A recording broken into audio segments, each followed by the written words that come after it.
El 28 de septiembre de 1994, a las 9:30 de la mañana, un hombre delgado esperaba recargado en la pared de un estacionamiento en la calle La Fragua, en pleno corazón de la Ciudad de México. Llevaba un periódico enrollado bajo el brazo. Dentro del periódico ocultaba una pistola 9 milímetros cargada con balas expansivas. Balas diseñadas para causar el máximo daño posible al entrar en un cuerpo humano. Balas que explotan al impactar, que destrozan tejidos y órganos, que convierten una herida en una sentencia de muerte.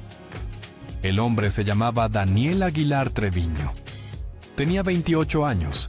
Era campesino, originario de un ejido llamado Corralejo, en el municipio de San Carlos, Tamaulipas. No tenía estudios.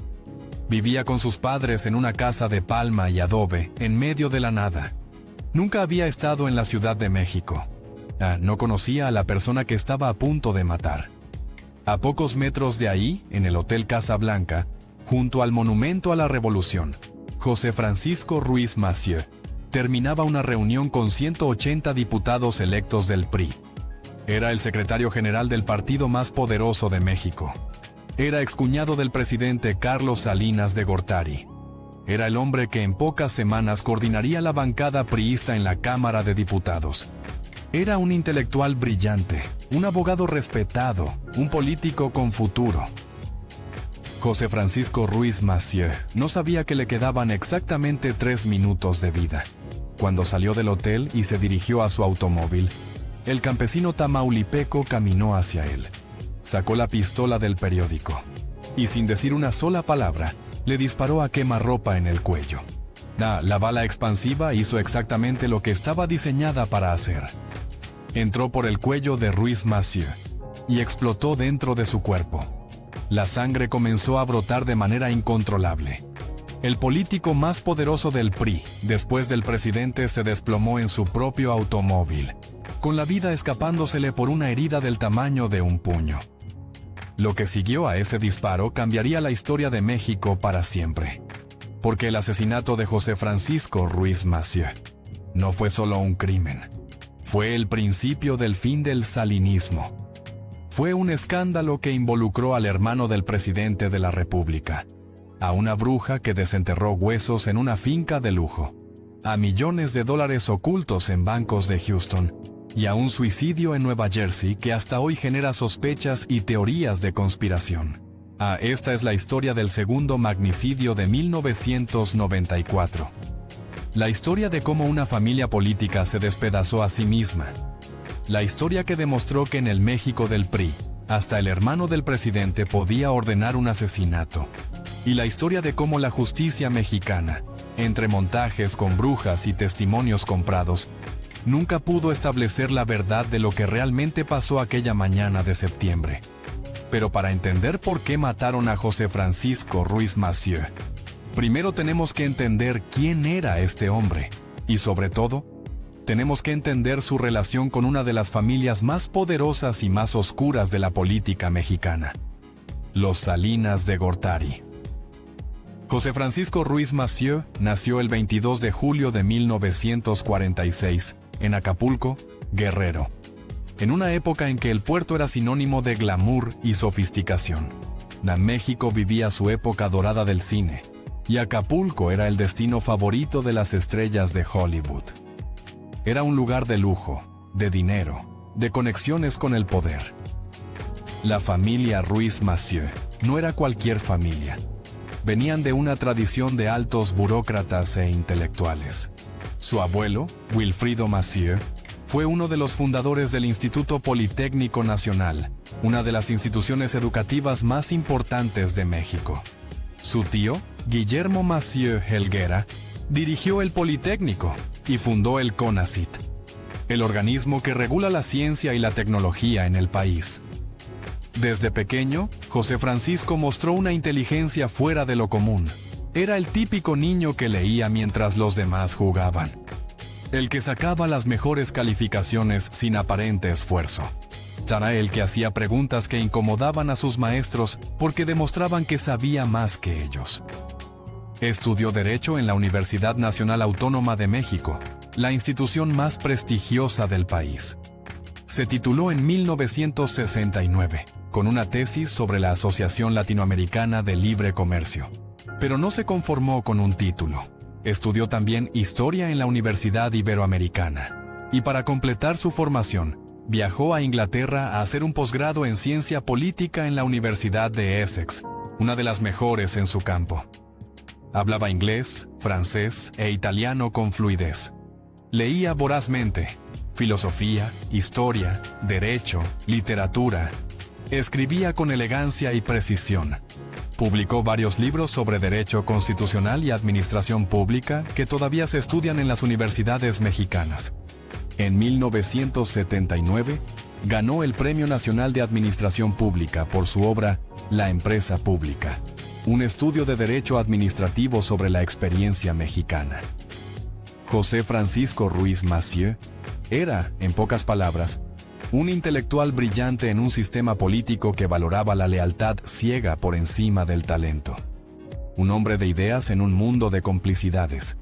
Un reformista en un partido que se resistía a cualquier cambio. Pero lo que realmente catapultó su carrera no fueron sus libros ni sus títulos académicos.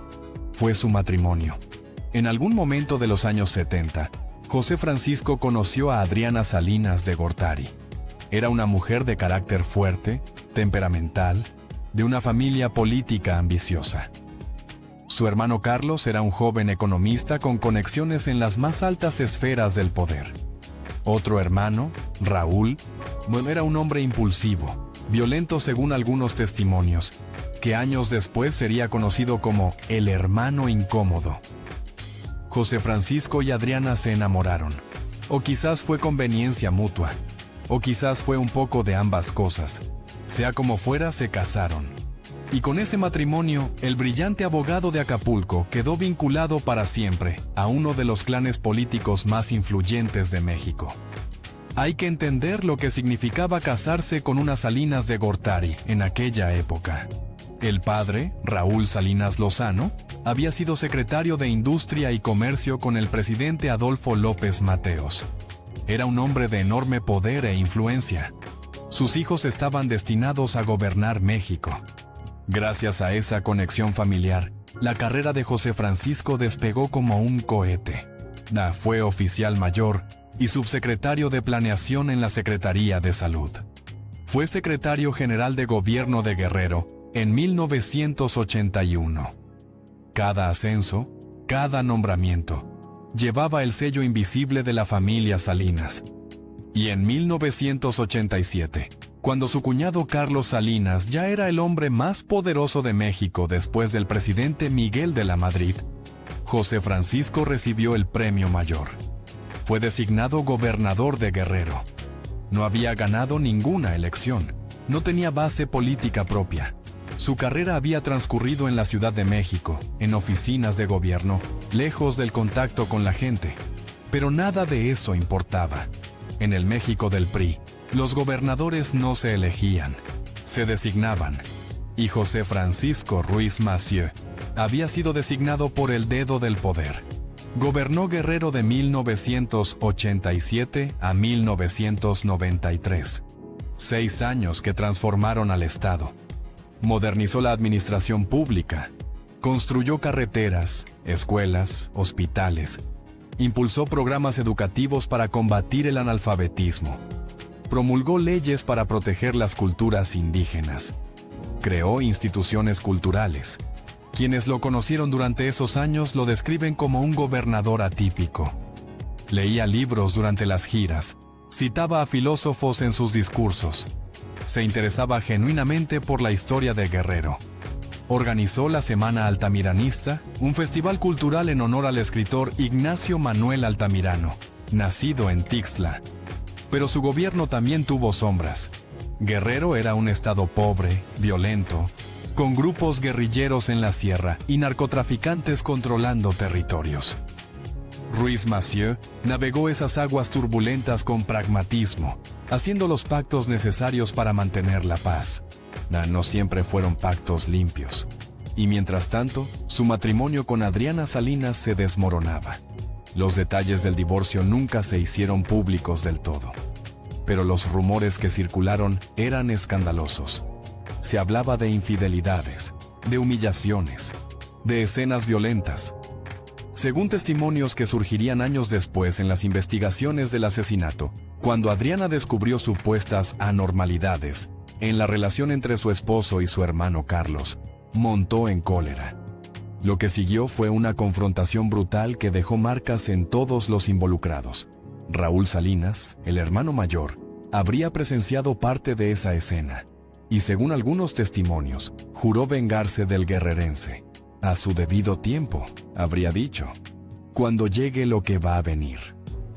Esas palabras resonarían años después, cuando Raúl Salinas fue acusado de ordenar el asesinato de su excuñado. A pesar del divorcio, José Francisco mantuvo una relación de trabajo con Carlos Salinas. El presidente lo necesitaba. Ruiz Massieu era uno de los pocos priistas con credibilidad intelectual, capaz de articular un discurso de modernización que diera legitimidad al régimen salinista. Del matrimonio con Adriana quedaron 2 hijas, Claudia y Daniela. Claudia, Ruiz. Massieu, Salinas, heredaría la vocación política de su padre. Llegaría a ser secretaria de Turismo, secretaria de Relaciones Exteriores y presidenta nacional del PRI. Décadas después, ocuparía exactamente el mismo cargo que tenía su padre cuando lo asesinaron: secretaria general del partido.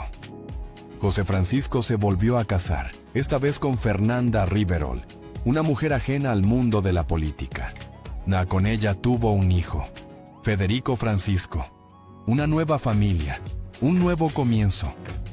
Para 1993, cuando terminó su periodo como gobernador de Guerrero, José Francisco Ruiz Massieu parecía tenerlo todo: prestigio intelectual, poder político, una nueva familia que lo hacía feliz, y el respaldo del presidente de la República, a pesar del divorcio con su hermana. Lo nombraron director general del Infonavit, el instituto que administra los créditos de vivienda para los trabajadores mexicanos. Era un cargo importante, con presupuesto millonario y capacidad de generar lealtades políticas. Y un año después, en mayo de 1994, le dieron el cargo que lo convertiría en blanco: secretario general del PRI. Pero 1994 no era un año cualquiera. Era el año en que México se desmoronaba. El año en que todas las certezas del sistema priista se vinieron abajo. El año de la sangre. El 1 de enero de 1994, mientras los mexicanos celebraban el Año Nuevo y la entrada en vigor del Tratado de Libre Comercio con Estados Unidos, el Ejército Zapatista de Liberación Nacional se levantó en armas en Chiapas.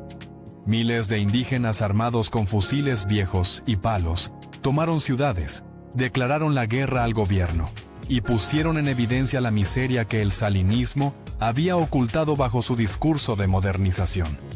El país amaneció conmocionado. En las pantallas de televisión, un hombre con pasamontañas y pipa que se hacía llamar Subcomandante Marcos desafiaba al presidente Salinas. «Hoy decimos basta», declaró. El México del primer mundo que prometía Salinas era una fantasía. El México real era el de los indígenas sin tierra, sin salud, sin educación, o que habían decidido morir peleando porque ya no tenían nada que perder. El gobierno negoció un cese al fuego. Los zapatistas se replegaron a la selva, pero la herida estaba abierta. El prestigio de Salinas, que hasta entonces parecía intocable, comenzó a resquebrajarse. Y entonces vino el golpe definitivo. El 23 de marzo de 1994, Luis Donaldo Colosio fue asesinado en Tijuana. El candidato presidencial del PRI, el sucesor designado por Salinas, el hombre que debía continuar el proyecto salinista, recibió 2 balazos en un mitin de campaña en la colonia Lomas Taurinas. México entró en shock. El país se paralizó. Las teorías de conspiración se multiplicaron. ¿Quién había matado a Colosio? ¿El narcotráfico? ¿El propio sistema priista? ¿Carlos Salinas, que supuestamente se había distanciado de su candidato? ¿O la versión oficial habló de un asesino solitario llamado Mario Aburto? Nadie creyó esa versión. 30 años después, el caso Colosio sigue sin resolverse. Sigue siendo una herida abierta en la memoria colectiva de México. Ernesto Zedillo, que había sido coordinador de campaña de Colosio, fue designado como candidato de emergencia. Era un economista gris, sin carisma, que nunca había soñado con ser presidente. Pero el sistema lo necesitaba, y el sistema siempre conseguía lo que necesitaba. José Francisco Ruiz Massieu, como secretario general del PRI, jugó un papel central en esos meses turbulentos. Organizó la campaña de Zedillo cuando nadie sabía cómo organizar una campaña. Coordinó a los candidatos a diputados y senadores. Mantuvo unido al partido en el momento más difícil de su historia, y ganaron. En agosto de 1994, y Ernesto Zedillo fue electo presidente con más del 48% de los votos. El PRI sobrevivía, el sistema continuaba. Pero José Francisco Ruiz Massieu tenía ideas que incomodaban a muchos. Quería reformar al PRI, quería democratizarlo, quería que los candidatos fueran elegidos por los militantes, no designados por el presidente. Quería independizar al partido del gobierno. Eran ideas peligrosas en un sistema construido sobre el control absoluto. Había priistas poderosos que veían en Ruiz Massieu una amenaza. Dinosaurios del partido que no iban a permitir que un intelectual de Acapulco les quitara sus privilegios. Y según algunos testimonios, también había alguien en la familia Salinas que no iba a permitir que José Francisco siguiera ascendiendo. La mañana del 28 de septiembre de 1994, José Francisco Ruiz Massieu despertó temprano en su casa de la Ciudad de México. Tenía una agenda apretada. A las 8 de la mañana se reuniría con 180 diputados electos del PRI en el Hotel Casa Blanca. La reunión era crucial. En pocas semanas comenzaría la nueva legislatura. Ruiz Massieu sería el coordinador de la bancada priista en la Cámara de Diputados. Más de 300 legisladores bajo su mando. Un poder enorme.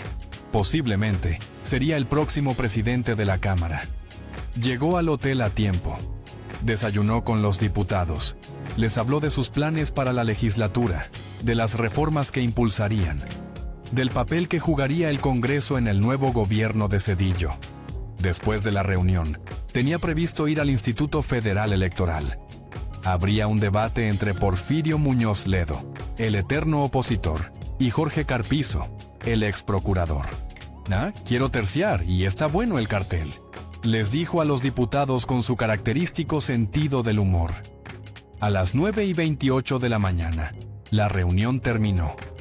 José Francisco se despidió de los legisladores, estrechó manos, intercambió bromas, caminó hacia la salida del hotel. Lo acompañaban el diputado electo Heriberto Galindo y el subsecretario del PRI, Roberto Ortega Lomelí. Conversaban de política mientras caminaban hacia los autos estacionados en la calle La Fragua. Ruiz Massieu decidió manejar él mismo. Era algo que hacía a menudo, a pesar de que tenía chofer. Le gustaba la independencia, le gustaba no depender de nadie. Le pidió a su chofer que se fuera en el auto de atrás. Subió a su Buick de 4 puertas, placas 972 GCS. Encendió el motor, metió la palanca de velocidades en drive. Comenzó a girar hacia la derecha sobre la calle La Fragua para salir a Paseo de la Reforma. En ese momento, Daniel Aguilar Treviño se despegó de la pared del estacionamiento, donde había estado esperando durante horas. Caminó hacia el auto con paso decidido. Sacó la pistola 9 milímetros de entre las hojas del periódico. Los testigos que estaban cerca dicen que todo pasó muy rápido. Un segundo, Ruiz Massieu estaba arrancando su auto. Al siguiente, un hombre flaco con el pelo casi rapado estaba junto a la ventanilla, apuntándole con una pistola. Daniel Aguilar Treviño apretó el gatillo una vez. La bala expansiva atravesó el vidrio de la ventanilla y se incrustó en el cuello de José Francisco Ruiz Massieu. El sicario intentó disparar de nuevo, pero la pistola se encasquilló. El mecanismo falló. No pudo dar un segundo tiro. Echó a correr. Corrió entre la gente que comenzaba a gritar. Corrió hacia Paseo de la Reforma. Corrió sin saber exactamente hacia dónde iba. porque nunca había estado en la Ciudad de México y no conocía las calles. Un policía de la bancaria industrial lo vio correr. Lo persiguió. Lo alcanzó a pocos metros del lugar. Lo derribó. Lo esposó. Daniel Aguilar Treviño, el campesino de Tamaulipas que acababa de asesinar al segundo hombre más poderoso del PRI, fue capturado en menos de 5 minutos. Mientras tanto, José Francisco Ruiz Massieu agonizaba en su automóvil. La bala expansiva había hecho exactamente lo que estaba diseñada para hacer. Había entrado por el cuello y había explotado. Había destrozado arterias, venas, tejidos. La sangre brotaba a borbotones. El piso del auto se llenó de rojo. El diputado Heriberto Galindo, que estaba junto a él cuando recibió el disparo, intentó ayudarlo. Le gritó que resistiera. Le apretó el cuello tratando de detener la hemorragia. Llegaron los paramédicos.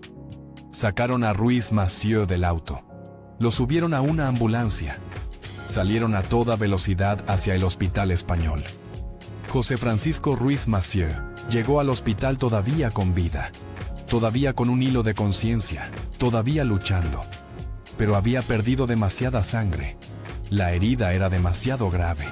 Los médicos hicieron lo que pudieron. No fue suficiente. Una hora después del disparo, a las 10:30 de la mañana del 28 de septiembre de 1994, José Francisco Ruiz Massieu fue declarado muerto. Tenía 48 años. Dejaba 2 hijas, un hijo pequeño, una esposa que lo amaba y un país sumido en el horror.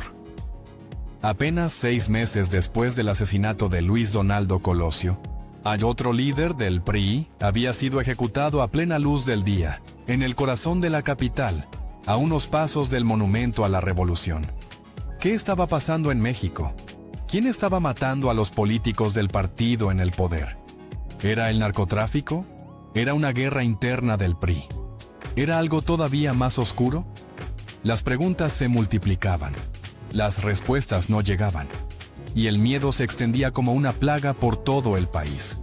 El presidente Carlos Salinas reaccionó de inmediato. En cuestión de horas, tomó una decisión que parecía audaz, pero que resultaría catastrófica. Nombró a Mario Ruiz Massieu, hermano de la víctima, como subprocurador especial para investigar el crimen. Mario Ruiz Massieu era también un personaje importante de la política mexicana. Había sido secretario general de la UNAM, subsecretario de Gobernación, embajador de México en Dinamarca. En ese momento era subprocurador general de la República, el segundo cargo más importante en la Procuraduría de Justicia. Era un hombre brillante, como su hermano, pero también era un hombre ambicioso, un hombre que sabía moverse en las aguas turbias del poder mexicano, un hombre que, como se descubriría después, tenía secretos oscuros que ocultar. Poner al hermano de la víctima a cargo de la investigación parecía una forma de garantizar que se llegaría a la verdad. ¿Quién tendría más motivación para encontrar a los culpables que el propio hermano del asesinado? En realidad, fue el principio de una cadena de mentiras, traiciones y encubrimientos que convirtieron el caso Ruiz Massieu en uno de los mayores escándalos de la historia mexicana. La investigación avanzó rápido en los primeros días. Demasiado rápido, dirían algunos después. Daniel Aguilar Treviño, el sicario, habló sin mucha resistencia. Confesó que lo habían contratado para matar a Ruiz Massieu, que le habían pagado 50,000 pesos, equivalentes a unos $5,000 de la época. Una cantidad ridículamente baja para asesinar a uno de los hombres más poderosos de México. Dio nombres. Dijo que lo había reclutado un hombre llamado Jorge Rodríguez González. Jorge era hermano de Fernando Rodríguez González, quien trabajaba como secretario técnico de la Comisión de Recursos Hidráulicos en la Cámara de Diputados, un burócrata menor del Congreso, aparentemente sin ninguna conexión con el crimen organizado ni con las altas esferas del poder. También mencionó a su primo Carlos Ángel Cantú Narváez, quien le había entregado el arma homicida, y reveló el nombre del supuesto autor intelectual, Manuel Muñoz Rocha, diputado federal por Tamaulipas. Muñoz Rocha era un político de nivel medio. Había sido gerente regional de Ban Rural, el Banco de Desarrollo Agrícola. Había aspirado a la gubernatura de Tamaulipas, pero había tenido que conformarse con una diputación.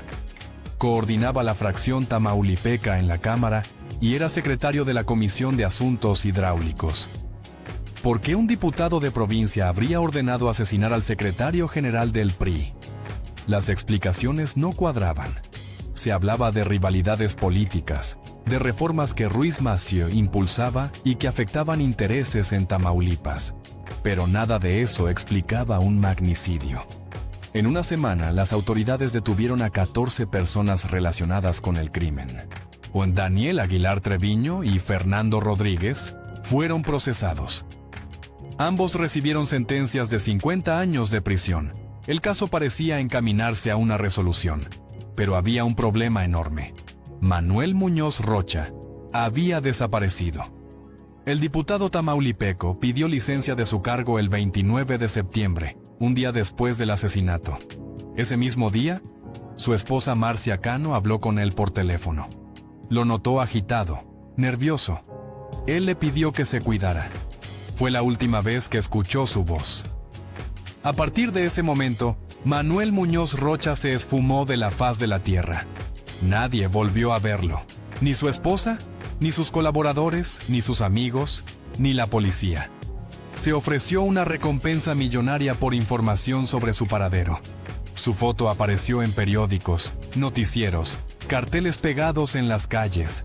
A agentes mexicanos y estadounidenses lo buscaron en ambos lados de la frontera. Nada. Muñoz Rocha había desaparecido como si la tierra se lo hubiera tragado. ¿Había huido al extranjero? ¿Estaba escondido en algún rancho de Tamaulipas? ¿O lo habían matado para silenciarlo? Para que no pudiera revelar quién realmente había ordenado el asesinato de Ruiz Massieu. Mientras la búsqueda de Muñoz Rocha se convertía en obsesión nacional, Mario Ruiz Massieu comenzó a nacer acusaciones cada vez más graves. El 23 de noviembre de 1994, menos de 2 meses después del asesinato de su hermano, Mario convocó a una conferencia de prensa. Lo que dijo ese día quedó grabado para siempre en la memoria colectiva de México. Parado frente a decenas de periodistas, con el rostro desencajado por la rabia y el dolor, Mario Ruiz Massieu acusó a la cúpula del PRI de obstaculizar la investigación del asesinato de su hermano. Señaló directamente a Ignacio Pichardo Pagaza, presidente del partido.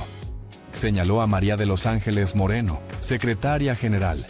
Dijo que había una conspiración desde las más altas esferas del poder para impedir que se llegara a la verdad. Y entonces pronunció las palabras que se volverían legendarias. El pasado 28 de septiembre, una bala mató a 2 Ruiz Massieu. A uno le quitó la vida, y al otro le quitó la fe y la esperanza de que en un gobierno priista se llegue a la justicia. Los demonios andan sueltos y han triunfado. Los demonios andan sueltos y han triunfado. La frase resonó en todo el país. Era la confesión de un hombre derrotado. Pues el reconocimiento de que el sistema era tan podrido que ni siquiera el hermano de la víctima, con todo el poder del Estado a su disposición, podía hacer justicia. Mario Ruiz Massieu renunció a la subprocuraduría ese mismo día. Se fue del gobierno convertido en una especie de héroe trágico. El hermano que había intentado hacer justicia y había sido bloqueado por el sistema corrupto. Escribió una columna en un periódico.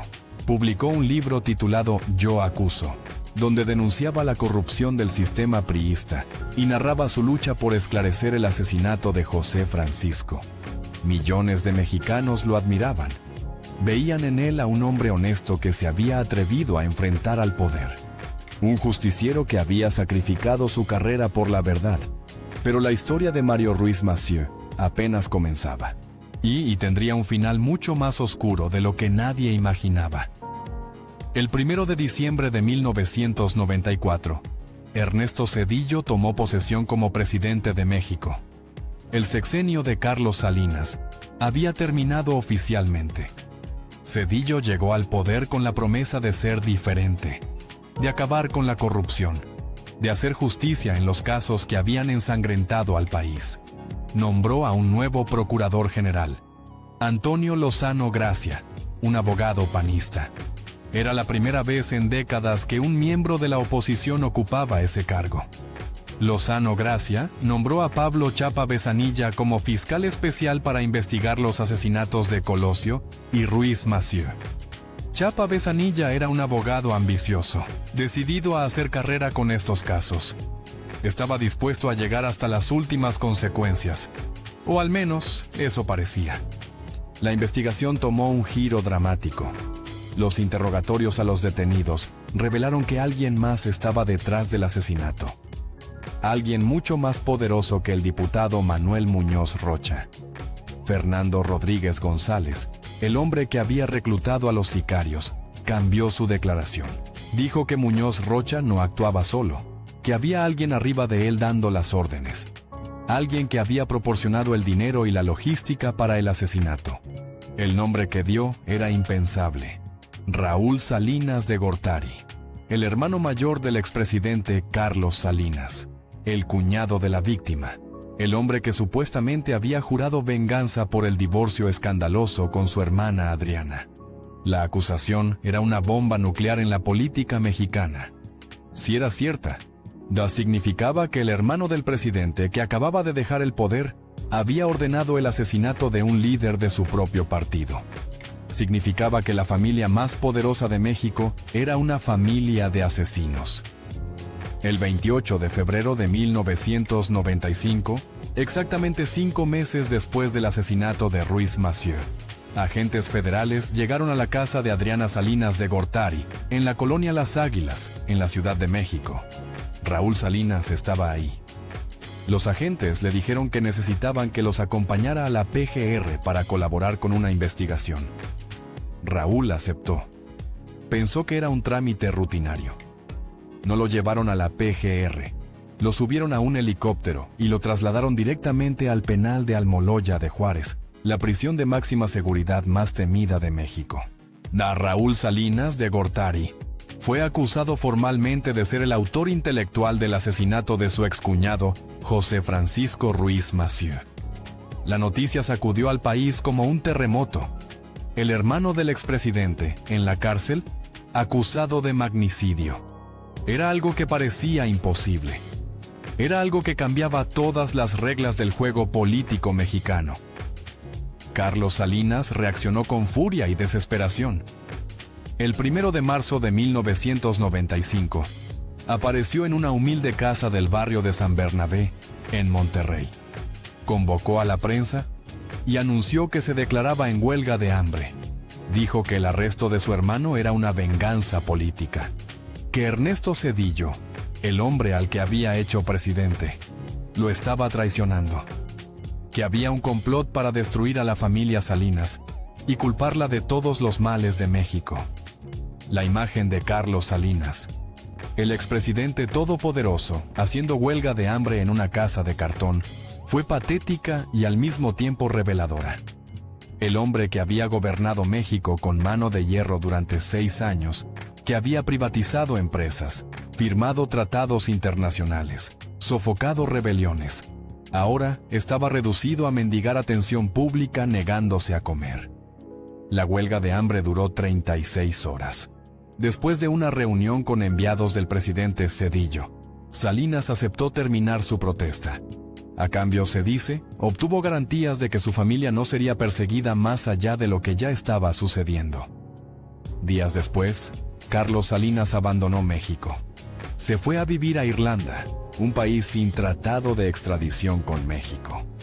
Desde ahí, lejos del escándalo, seguiría los acontecimientos que destruyeron el legado de su gobierno. El juicio contra Raúl Salinas se convirtió en el espectáculo político más grande del sexenio de Zedillo. Cada audiencia era noticia de primera plana. Cada testimonio revelaba detalles más sórdidos sobre la familia del expresidente. Apareció María Bernal, una española que había sido amante de Raúl durante años. Contó historias de lujo desmedido, viajes en aviones privados, fiestas extravagantes, propiedades millonarias. Raúl Salinas mientras su hermano gobernaba México. Había acumulado una fortuna inexplicable. Apareció el teniente coronel Chávez Ramírez, jefe de seguridad de Raúl.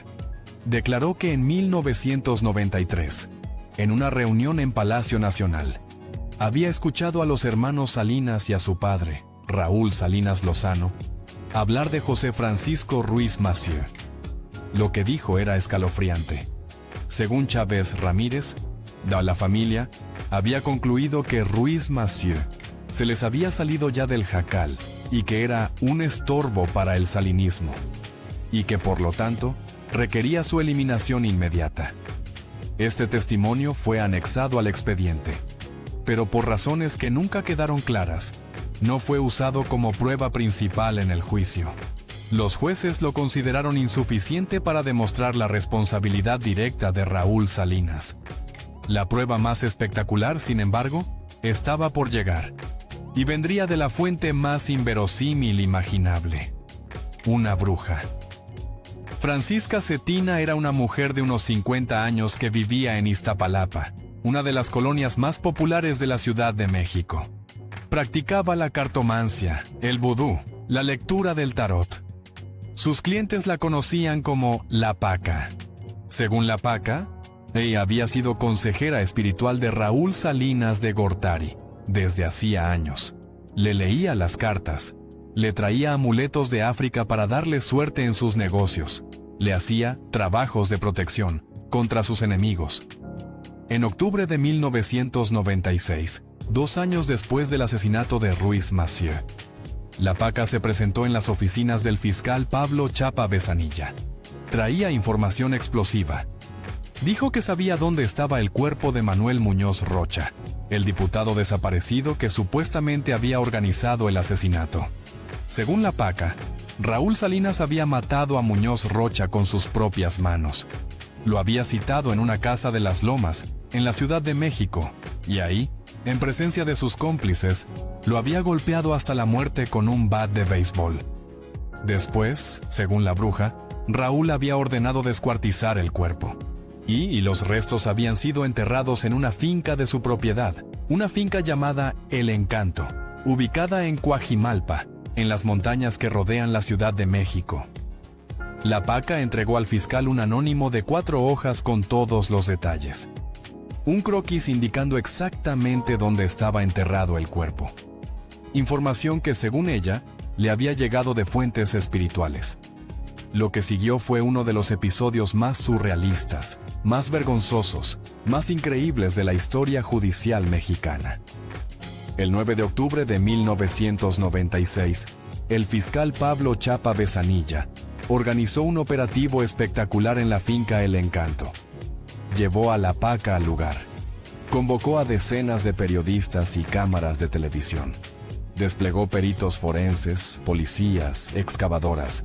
Todo el país estaba pendiente. La transmisión era en vivo. A millones de mexicanos veían en sus pantallas cómo la bruja caminaba por los jardines de la finca del hermano del expresidente. La Paca dijo que sentía vibraciones negativas en el lugar, que el pasto no olía a hierba, que había cosas sobrenaturales en El Encanto. Señaló un punto específico en el jardín. Ahí, dijo, estaba enterrado Manuel Muñoz Rocha. Los peritos comenzaron a excavar. Cavaron durante horas mientras las cámaras transmitían cada palada de tierra. La tensión era insoportable, y entonces encontraron huesos. El fiscal Chapa Besanilla no pudo contener la emoción. Frente a las cámaras, frente a millones de mexicanos, gritó con éxtasis: ¡Es Muñoz Rocha! ¡Es Muñoz Rocha! Permitieron que La Paca se acercara a los restos. La bruja cerró los ojos. Movió las manos sobre los huesos como si pudiera sentir su energía. Y declaró, con voz solemne: «Sí es él. Siento su presencia». El escándalo era total. Si esos huesos eran de Manuel Muñoz Rocha, significaba que Raúl Salinas no solo había ordenado el asesinato de Ruiz Massieu, sino que también había matado personalmente al hombre que organizó el crimen. Lo había asesinado para silenciarlo. Y había enterrado su cuerpo en su propia finca, como evidencia de su poder absoluto. La PGR pagó a la PACA casi 4 millones de pesos por su colaboración. Era una recompensa enorme por información que supuestamente venía de poderes sobrenaturales. Pero había un problema que destruiría todo el caso, un problema que convertiría la investigación en el hazmerreír del mundo. Cuando los peritos mexicanos y estadounidenses analizaron los huesos encontrados en el Encanto, descubrieron la verdad. Los huesos no pertenecían a Manuel Muñoz Rocha. De hecho, ni siquiera eran los restos de una sola persona. Eran huesos de varios cadáveres mezclados, huesos que no coincidían entre sí. Huesos que llevaban enterrados mucho más tiempo del que habría sido posible si fueran de Muñoz Rocha. La investigación reveló el fraude más grotesco imaginable. Los huesos habían sido desenterrados de un panteón por Joaquín Rodríguez Cortés, yerno de la PACA. Eran los restos de su propio padre, Joaquín Rodríguez Ruiz, y de otros familiares enterrados en la misma tumba. La noche del 3 de octubre de 1996, días antes del hallazgo televisado, el yerno de la PACA había ido al panteón. Había abierto la tumba familiar, había sacado los huesos y los había llevado a la finca El Encanto para enterrarlos en el jardín. El problema fue que, en la oscuridad de la noche, no se dio cuenta de que en la tumba había restos de varias personas. Los huesos se mezclaron, y cuando los peritos los analizaron, descubrieron que no podían pertenecer a un solo individuo. Todo había sido un montaje, una farsa, un espectáculo macabro con huesos desenterrados y una bruja que cobraba millones por mentir. ¿Por qué? Las explicaciones fueron contradictorias y nunca quedaron del todo claras. La PACA declaró que Raúl Salinas la había amenazado desde la cárcel de Almoloya, que le había llamado por teléfono y le había dicho que dañaría a una de sus hijas si no seguía sus instrucciones. Según ella, el plan era sembrar pruebas falsas para desprestigiar a los fiscales y hacer que el caso se derrumbara. Otros especularon que había sido el propio fiscal Chapa Besanilla quien organizó el montaje, que estaba desesperado por encontrar pruebas contra Raúl Salinas y había fabricado evidencia con la ayuda de la PACA. Otros más pensaron que había sido una operación de inteligencia del gobierno, diseñada para hundir definitivamente a la familia Salinas. La verdad nunca se supo. Lo único cierto es que el hallazgo de El Encanto fue un fraude colosal que hizo el ridículo a la justicia mexicana ante el mundo entero. El 6 de febrero de 1997, la PACA y sus cómplices fueron arrestados. La bruja fue sentenciada a más de 9 años de prisión por fraude procesal, falsedad de declaraciones y otros delitos. Pasó 12 años encerrada en el penal de Santa Marta, Acatitla, antes de ser liberada en 2008. Cuando salió, se fue a vivir con su hermana a una colonia de Iztapalapa. Nunca volvió a hablar públicamente del caso. Pablo Chapa Besanilla, con el fiscal que había dirigido el espectáculo de El Encanto, huyó a España cuando comenzaron las investigaciones en su contra. Desde allá, envió una carta confesando los detalles del montaje, esperando evitar la extradición. No funcionó. Fue extraditado a México y también terminó en la cárcel. El caso contra Raúl Salinas quedó gravemente debilitado por el escándalo de la PACA. La defensa argumentó que toda la investigación estaba contaminada por fraudes y montajes, que no se podía confiar en ninguna de las pruebas presentadas. Pero los jueces no desestimaron el caso por completo. Había otros testimonios, otras evidencias, y sobre todo, había un contexto de corrupción y abuso de poder que hacía plausible la acusación. El 21 de enero de 1999, después de un juicio que duró casi 4 años, don Raúl Salinas de Gortari fue declarado culpable del asesinato de José Francisco Ruiz Massieu. La sentencia, 50 años de prisión. La condena máxima permitida por la ley mexicana. En su resolución, el juez Ricardo Ojeda Bohórquez reconoció que había resentimiento entre Raúl y José Francisco. El divorcio escandaloso con Adriana. Las diferencias políticas. los conflictos acumulados durante años. Pero el juez también admitió que no podía determinar con exactitud el móvil del crimen. El móvil solo lo sabe el autor intelectual, escribió en su sentencia. Raúl Salinas siempre negó su participación. Desde su celda en Almoloya, insistió una y otra vez en que era inocente, que era víctima de una venganza política orquestada por el presidente Zedillo, que los testigos habían sido comprados o torturados para declarar en su contra. A su hermano Carlos, desde su exilio en Irlanda, publicó artículos y libros defendiendo a Raúl. Acusó a Zedillo de traiciones y de usar el caso Ruiz Massieu para destruir políticamente a la familia Salinas. El caso siguió su curso por los tribunales durante años. Apelaciones, revisiones, recursos legales. Y finalmente, en 2005, el giro final. Un tribunal de apelaciones determinó que las pruebas contra Raúl Salinas eran insuficientes, que el testimonio de Fernando Rodríguez González, el principal testigo que lo acusaba, no era confiable, que había indicios de que ese testimonio había sido obtenido mediante el pago de $500,000. El 14 de junio de 2005, después de más de 10 años en prisión, Raúl Salinas de Gortari fue puesto en libertad. Pagó una fianza de 32 millones de pesos. Su hermano Carlos, desde el extranjero, reunió el dinero en apenas 3 días. La verdad legal es la verdad histórica en este caso, declaró Raúl al salir de la cárcel. Siempre fui inocente. La opinión pública mexicana reaccionó con indignación. Para millones de personas, la exoneración de Raúl Salinas era la prueba definitiva de que en México los poderosos podían matar y salir impunes. De que la justicia era para los pobres, no para las familias presidenciales. Raúl Salinas fue exonerado también de los otros cargos que enfrentaba: enriquecimiento ilícito, lavado de dinero, tráfico de influencias. Le devolvieron propiedades, le regresaron cuentas bancarias. El gobierno suizo, que le había confiscado más de $100 millones en cuentas sospechosas, terminó devolviéndole 74 millones. El hermano incómodo terminó libre, rico y sin cargos criminales. La justicia mexicana no pudo tocarlo.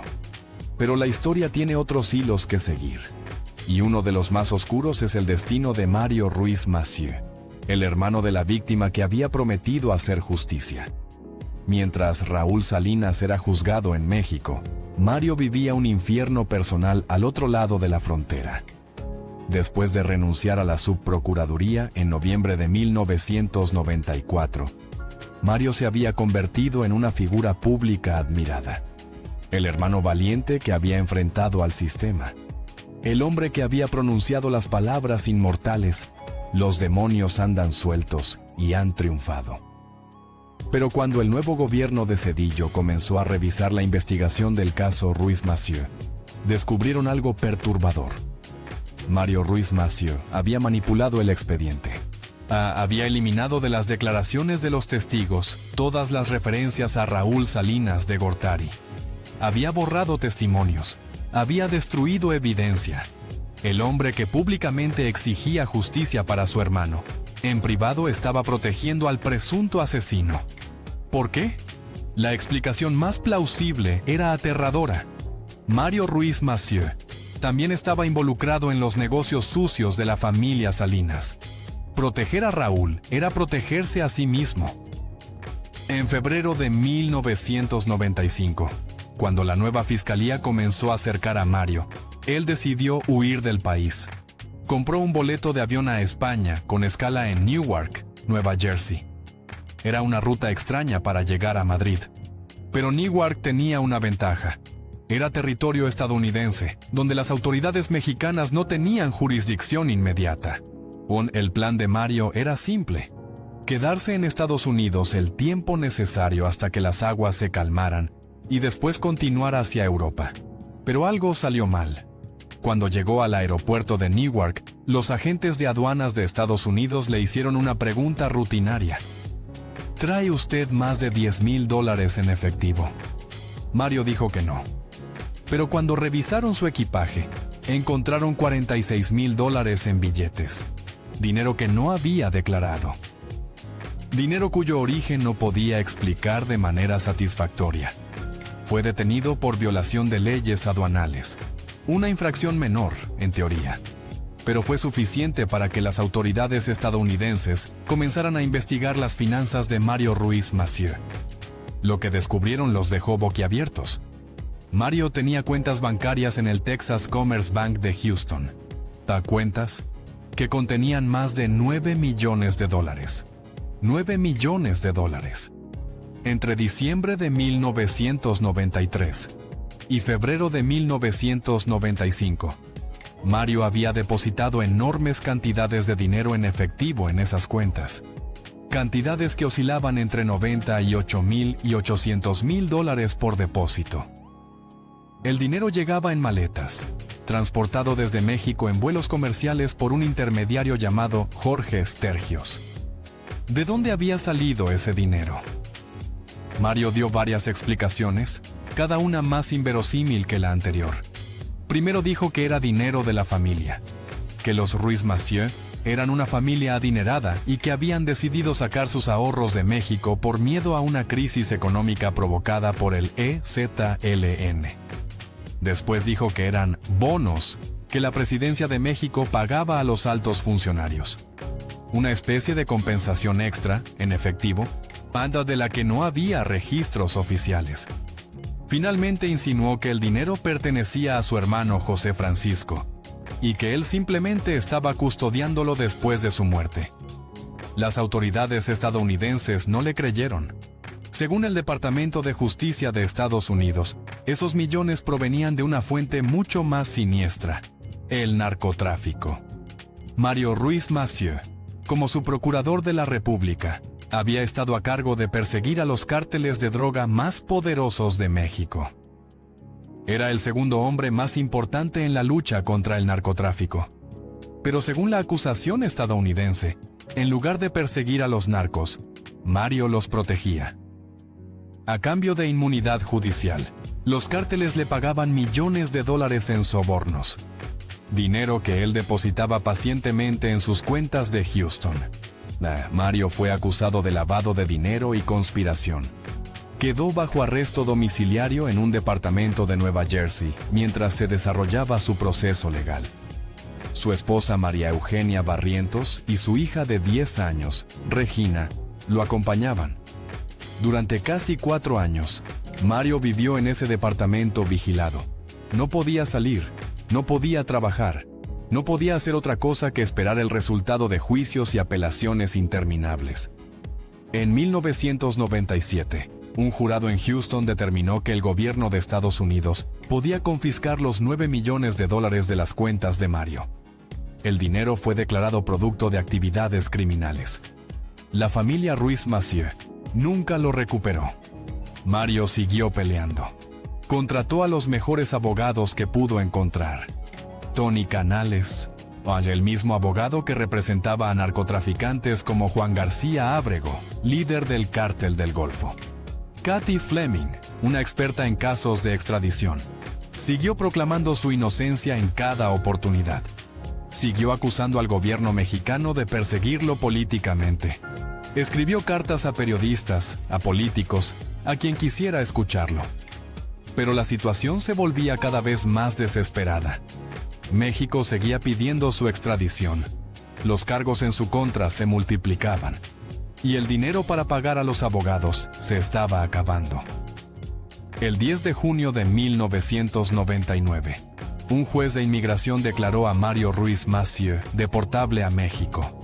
La extradición era inminente.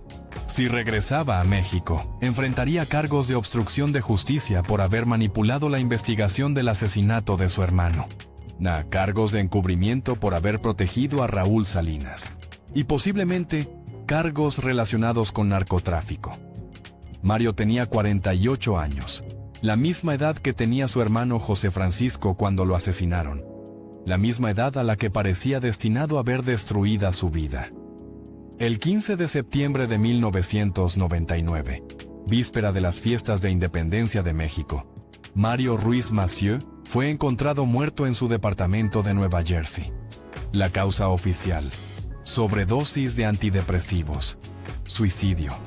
Mario había dejado 2 cartas. Una privada, dirigida a su familia, donde se despedía de su esposa y su hija, y una pública, que sus abogados dieron a conocer después de su muerte. En la carta pública, Mario siguió proclamando su inocencia hasta el final, y lanzó una última acusación devastadora. Para encontrar a los homicidas de mi hermano hay que iniciar una investigación que empiece por Zedillo. Él y yo supimos que no era ajeno a los 2 crímenes políticos de 1994. Mario Ruiz Massieu acusaba desde la tumba al presidente Ernesto Zedillo de estar involucrado en los asesinatos de Colosio y de José Francisco Ruiz Massieu. La acusación era explosiva, y también era imposible de probar o refutar, porque el único que podía dar detalles estaba muerto. El entonces procurador de México, Jorge Madrazo Cuellar, respondió con desprecio a la carta póstuma. Mario Ruiz Massieu vivió mintiendo y murió mintiendo. Pero las sospechas sobre la muerte de Mario nunca desaparecieron del todo. Nadie fuera de su círculo íntimo vio el cuerpo. El funeral fue privado. No hubo autopsia pública.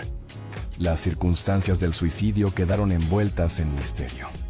Años después, circularon rumores de que Mario no había muerto realmente, que había entrado a un programa de protección de testigos del gobierno estadounidense, que seguía vivo en algún lugar, con otra identidad, protegido por quienes querían que guardara silencio sobre lo que sabía. En 2008, según algunos reportes, comenzó a circular información en Washington sobre el supuesto paradero de Mario Ruiz Massieu. Información que sugería que el exfuncionario seguía vivo. Su abogada, Kathy Fleming, desmintió categóricamente esos rumores. Dijo que había asistido al funeral, que había visto el cuerpo, que Mario definitivamente estaba muerto. Pero en un caso plagado de mentiras, montajes, brujas que siembran huesos y testigos que cambian sus declaraciones por dinero, es difícil saber qué creer. La familia Ruiz Massieu quedó marcada por la tragedia de una manera casi mitológica. José Francisco y Mario no fueron los únicos hermanos que murieron de manera violenta. En enero de 1965, cuando José Francisco tenía apenas 18 años, 2 de sus hermanos menores, Wilfrido y Roberto, fueron asesinados a tiros en Acapulco. Eran prácticamente unos niños. Las circunstancias de esas muertes nunca quedaron del todo claras. Se habló de un asalto, de una riña, de un ajuste de cuentas. Lo único cierto es que 2 niños de la familia Ruiz Massieu murieron baleados mucho antes de que José Francisco y Mario alcanzaran la fama y el poder. 4 hermanos. 4 muertes violentas. Una familia destruida por una maldición que parecía perseguirla generación tras generación. ¿Y qué pasó con los demás involucrados en el asesinato de José Francisco Ruiz Massieu? Daniel Aguilar Treviño, el campesino tamaulipeco que apretó el gatillo aquella mañana de septiembre, sigue en prisión más de 30 años después. Su sentencia original de 50 años fue reducida a 42 años y medio, en 2017. Después de que un tribunal determinó que no había tenido una defensa adecuada durante su juicio original, se ordenó investigar si había sido torturado para obligarlo a confesar. En una entrevista concedida desde la cárcel al periodista J. Jesús Lemus, Daniel dijo con franqueza brutal: «Me llamo Daniel Aguilar Treviño. Yo soy el matón de Ruiz Massieu». Confesó que lo hizo por dinero, que le pagaron 50,000 pesos, que nunca conoció a la víctima, que simplemente le dijeron que había que matar a un señor que salía de un hotel, y él lo hizo. «No sé si fue malo o si fue bueno», dijo sobre su crimen. «De lo que sí estoy seguro es de que el trato que me han dado en la cárcel ha sido bueno». Fernando Rodríguez González y su hermano Jorge siguen presos, cumpliendo sentencias por su participación en el complot. Carlos Cantú Narváez, el primo de Daniel que le entregó el arma, también sigue encerrado. Manuel Muñoz Rocha el diputado tamaulipeco señalado como autor intelectual del asesinato, nunca apareció. En 1999 fue declarado oficialmente desaparecido. En 2009, la orden de aprehensión en su contra prescribió por el paso del tiempo. Si sigue vivo en algún lugar, ya no puede ser procesado por el crimen. Su esposa, Marcia Cano, mantiene que la última vez que habló con él fue el 29 de septiembre de 1994, un día después del asesinato. Notó su voz agitada. Él le pidió que se cuidara. Colgó el teléfono y desapareció para siempre. ¿Está muerto? ¿Lo mataron para silenciarlo como afirmó la PACA?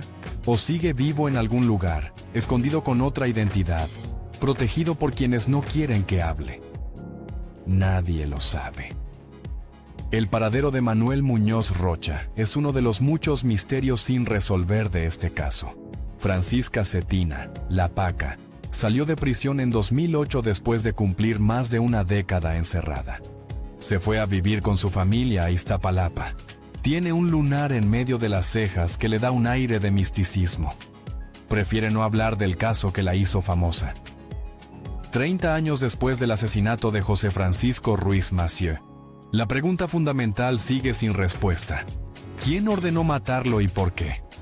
La versión oficial, la que quedó en los expedientes judiciales, uno dice que fue Manuel Muñoz Rocha, actuando por motivos políticos nunca clarificados. Pero Muñoz Rocha era un diputado de provincia, sin el poder ni los recursos para organizar un magnicidio por su cuenta. Alguien tuvo que darle las órdenes. Alguien tuvo que proporcionar el dinero.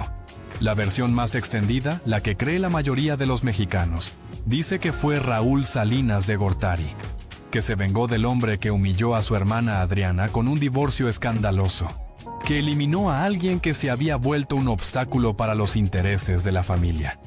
Pero Raúl fue exonerado legalmente. Los tribunales determinaron que no había pruebas suficientes para condenarlo. Hay quienes creen que el asesinato fue ordenado desde más arriba, que el propio Carlos Salinas, o incluso su sucesor Ernesto Zedillo, estuvieron involucrados, a que José Francisco Ruiz Massieu sabía demasiado sobre los oscuros manejos del poder en México, y por eso tenía que morir. Y hay quienes piensan que nunca sabremos la verdad, que el caso Ruiz Massieu, como el de Colosio, quedará para siempre en las sombras. Un recordatorio de que en el México del siglo XX, el poder podía matar con impunidad absoluta. Lo que sí sabemos es que el asesinato de José Francisco Ruiz Massieu marcó el fin de una era. Fue el golpe final al prestigio del salinismo. Fue la prueba de que el sistema priista se estaba devorando a sí mismo. 1994 fue el año en que México perdió la inocencia. El levantamiento zapatista en enero. El asesinato de Colosio en marzo. El asesinato de Ruiz Massieu en septiembre. La crisis económica en diciembre, cuando el peso se devaluó y millones de familias perdieron todo. Nada volvió a ser igual después de ese año terrible. José Francisco Ruiz Massieu era un intelectual brillante, un político reformista, un hombre que quería cambiar al PRI desde dentro. Murió a los 48 años, en la calle, de un balazo en el cuello, ejecutado por un campesino analfabeta que cobraba 50,000 pesos por matar. Su hija Claudia heredó su vocación política. Llegó a ser secretaria de Turismo con Peña Nieto, secretaria de Relaciones Exteriores, presidenta nacional del PRI, el mismo partido donde asesinaron a su padre. En octubre de 2022, durante un debate en el Senado sobre la militarización del país, el senador Félix Salgado Macedonio mencionó a José Francisco Ruiz Massieu. Dijo que había sido una especie de crimen de Estado y que lo había mandado asesinar Carlos Salinas de Gortari. Claudia Ruiz Massieu, a punto de romper en llanto, le pidió que no mencionara a su familia para defender lo indefendible. 30 años después, el dolor sigue ahí, fresco, vivo, incurable. Las preguntas siguen sin respuesta. Los responsables siguen sin castigo. Los demonios, como dijo Mario Ruiz Massieu en su famoso discurso, siguen sueltos. Y en el México de hoy, donde cada día aparecen cuerpos en fosas clandestinas, donde los políticos son asesinados con frecuencia escalofriante, donde la impunidad es la norma y la justicia la excepción. El caso de José Francisco Ruiz Massieu nos recuerda una verdad dolorosa. A veces, los crímenes más atroces nunca se resuelven. A veces, los culpables mueren de viejos en sus camas. A veces, los demonios triunfan. Si llegaste hasta aquí, ya conoces una de las historias más oscuras de la política mexicana. Un magnicidio a plena luz del día. Una familia destruida por la violencia. Una bruja que sembró huesos de sus propios familiares. Millones de dólares ocultos en bancos extranjeros. Un suicidio en el exilio que dejó más preguntas que respuestas. Y un misterio que 30 años después sigue envenenando la memoria de México. ¿Qué crees tú? ¿Quién ordenó matar a José Francisco Ruiz Massieu? Fue Raúl Salinas, vengándose del hombre que despreció a su hermana. Fue Carlos Salinas, eliminando a alguien que sabía demasiado. ¿Fue alguien más? ¿Alguien cuyo nombre nunca se pronunció en los tribunales? Déjame tu opinión en los comentarios. Y si te interesa conocer más historias de los crímenes que marcaron a México, suscríbete al canal y activa la campanita para no perderte ningún video. Porque en este país, la historia oficial casi nunca es la verdad. Y las historias que no se cuentan son las que más necesitamos escuchar. Nos vemos en el próximo video.